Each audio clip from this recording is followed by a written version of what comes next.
I suddenly suspected that my stepmother had poisoned the porridge, so I took a sniff with my own nose. Sure enough, I detected an odd smell. To preserve the evidence, I took out a plastic container and poured all the porridge into it. Worried that my stepmother might notice, I returned the empty bowl to the kitchen and praised her for making such delicious porridge today. But just as I turned to leave, my stepmother called out to me. It turned out she had seen water leaking from my backpack. I could only explain that the water bottle in my bag was leaking. At that moment, I told a lie and hurriedly left. My stepmother didn't think much of it, but when she went to mop the floor, she realized that what was dripping on the floor wasn't water.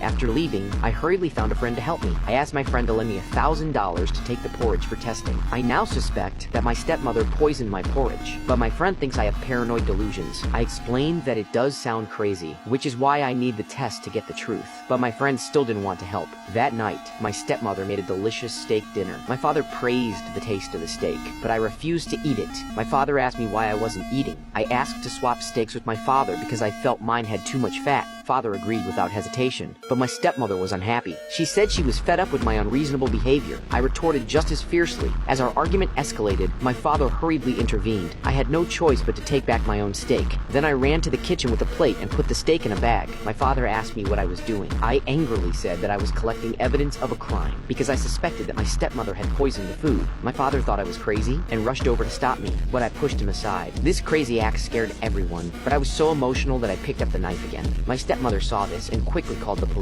This caused my emotions to spiral out of control once again. I stabbed my stepmother in the stomach with the knife. Just as my stepmother collapsed, the police arrived at the scene. They immediately restrained me. I was detained at the police station on charges of intentional assault. My father hired the best lawyer to defend me. However, the current situation is highly unfavorable for me. The lawyer advised me to voluntarily admit that I had mental issues. Only then could I avoid imprisonment. But I refused to admit that I had a mental illness. I did not regret my actions at all. At that moment, my younger brother walked in. With tears in his eyes, he urged me to cooperate with the lawyer. Otherwise, he would testify in court that I had a mental illness. Seeing my younger brother crying, I eventually chose to compromise. In court, I voluntarily admitted that I had a mental illness and ultimately avoided prison. But seeing my stepmother's arrogant demeanor left me feeling extremely unhappy. After spending half a year in the mental hospital, my stepmother came to visit me alone one day. She first pretended to show concern for me and even apologized. I didn't want to respond, but my stepmother's next words completely shattered me. It turned out that my father had suddenly died of a heart attack shortly after marrying my stepmother, and he hadn't left any will.